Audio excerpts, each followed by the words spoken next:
depending on whether or not you consider Down Under from the comics to be the same as real-life Australia, and there are plenty of ways to justify that, then Robotnik has tried to take over Australia no fewer than 3 times.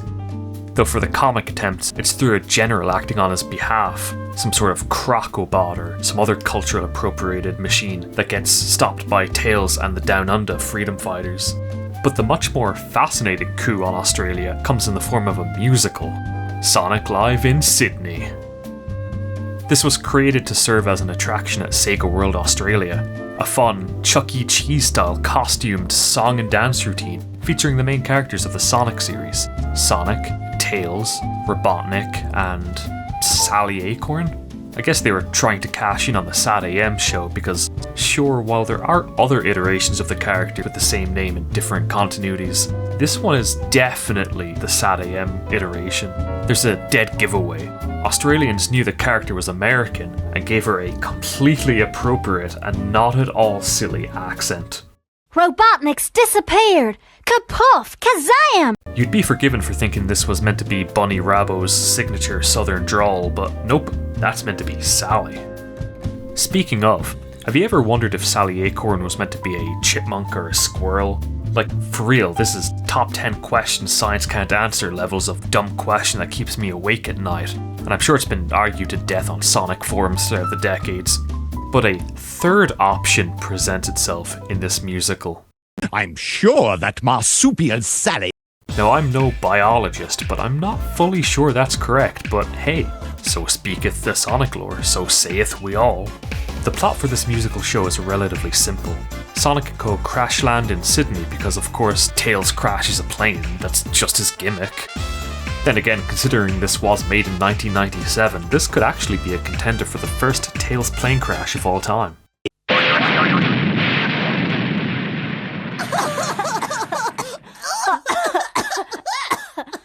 Tails, I thought you told us you knew how to fly that biplane. Oh, I do, Sally, I do.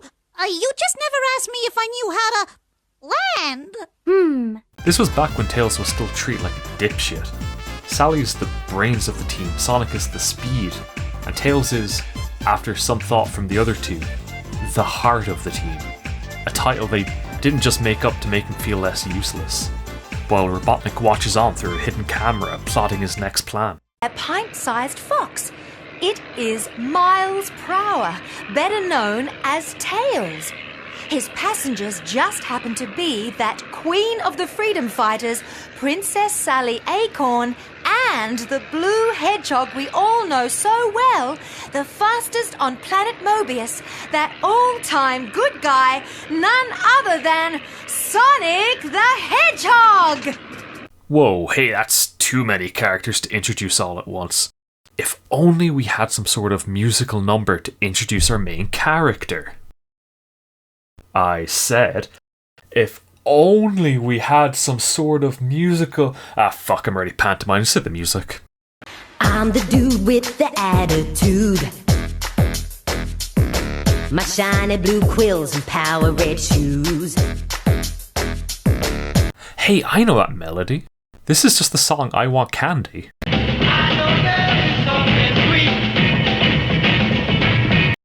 And it may have actually been back in the public's consciousness in 1997 thanks to a parody of the song featuring in an episode of The Simpsons from May of that year. We want candy. We want candy. As much as I want to dunk on this song, I just don't have it in me to hate a song that uses the goddamn Bo Diddley beat.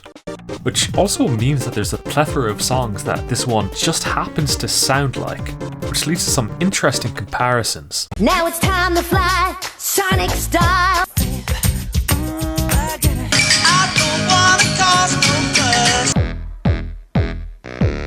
That being said, it's very likely that the biggest inspiration for the vocal part of this song is Not Fade Away by Buddy Holly and the Crickets. I can't imagine whoever wrote the song didn't hear that track beforehand. You know my love will not fade away. Also, is it just me or does this guitar solo sound a lot like Rock the House by the Gorillaz?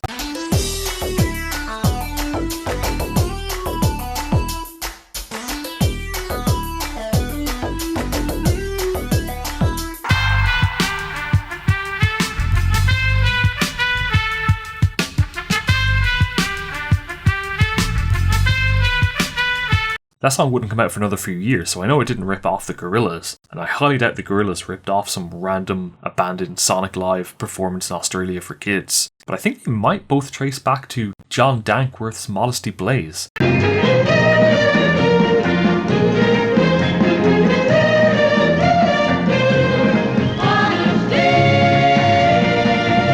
At least it's better than They Call Me Sonic at explaining Sonic's character through musical form.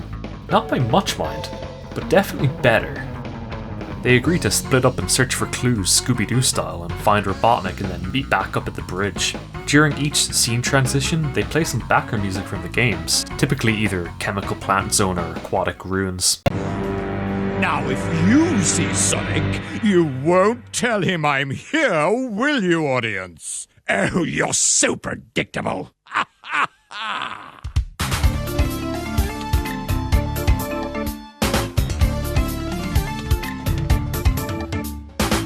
Sally complains that there's a hole in her boot that's bothering her. Somehow an opera-singing Robotnik overhears this through a hidden camera and concocts a scheme. And ow! With all this searching, I've worn holes in my boots. Boots? Boots? Did she say boots? That gives me an idea. Now, wherever Sally sallies forth, that heady hedgehog is sure to follow, for he can't resist her. If I can capture her, she'll make a fine bait in the trap. Just the thing to snare Sonic. Give me chaos. I'm proud to be me. Give me chaos. And my Robotnik team. Give me chaos. Those emeralds have messed with my head. I'm sick of all this goodness. Give me chaos instead. The emeralds messed with his head, and he's sick of goodness? Oh boy, is that some Stay Sonic origin lore? No, my kid, no one cares about Stay Sonic. Then again, it's not actually that surprising that the Fleetway canon would pop up in Australia. It's just weird seeing it used in a story that also features Sat AM Sally Acorn. I'm sick of all this goodness. Give me chaos instead. Good lord, that outro line though. I think I might have just found my channel outro theme after all these years. Sonic says I'm demented. He interferes with my plans. But with my Chaos Emeralds, I'll take over this land. The underlying beat sounds very British mod revival music-y. The closest song I can think of is Park Life by Blur, but it just doesn't quite match up.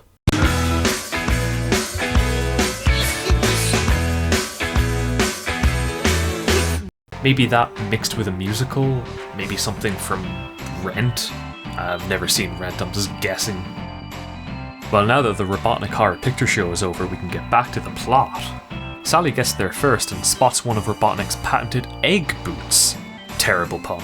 When she looks around for the other one, she gets shot by a freeze ray that traps her in place. Is this what you're looking for, my merry marsupial? The other Ugg! Uh-oh, it's... Me, fabulous me! Talking of Uggs, it's Robotnik! Yes, that's my name. Take me to the bridge! I've always wanted to say that.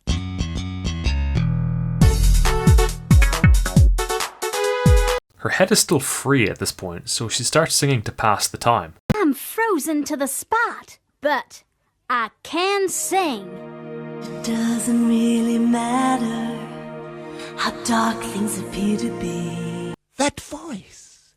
I feel something icky inside. This incredulously infatuates Robotnik.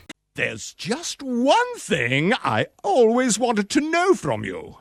Why is it you have always loved Sonic and not me? What? Well, it's not because you're not handsome. Oh? Or rich. Oh. Or the most evil genius. Oh, no. Do go on, please. Excuse me? But even if you were the last fat-headed circuit-brain puff pastry in Australia, I still wouldn't go near you, you butterball! Grrr. If you continue in that tone, once I've trapped Sonic, I'll dismember him right in front of your eyes. Incel Robotnik is not a villain I ever thought would exist, but he gives off this energy of that one clip from Yu-Gi-Oh! Where the Pharaoh screams, It should have been me, not him! It's not fair! Now, as long as Princess Sally is here with me, that little blue moronic Sonic won't be able to resist rescuing her. And oh, who can blame him? Stare off, Robotnik. Take a photo. It lasts longer. Oh, contrary to my expectation, I quite enjoyed that. This guy is sick. Oh, come on, Sally Acorn. I promise I won't even hurt Sonic this time if you'll only say you like me just a little bit.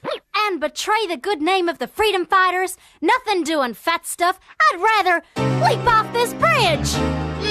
No. Oh, bosh. Nothing is working out. Sonic and Tails meet up, and with some audience pantomime participation, they find Sally's boot lying around and figure out that Robotnik has captured her.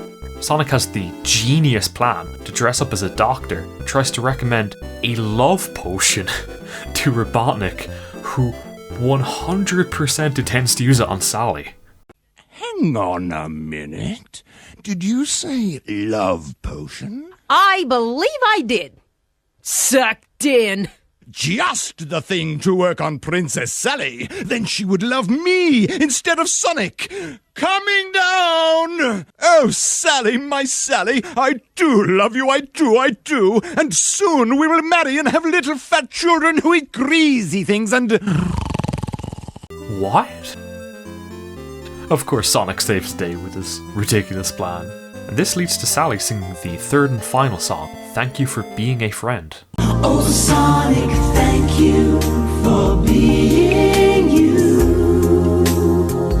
Though you gotta do what you gotta do, it's done with passion and pride. Oh, Sonic. Holy fuck, that line is incredibly ironic, given the whole slap debacle that stemmed from Sally not being okay with this exact thing Sonic does in the Archie comics. And look, Sonic, the Badniks are changing. Back into their natural state. To goodness. And Sydney will be safe from Robotnik for quite some time. You know Sonic the Hedgehog?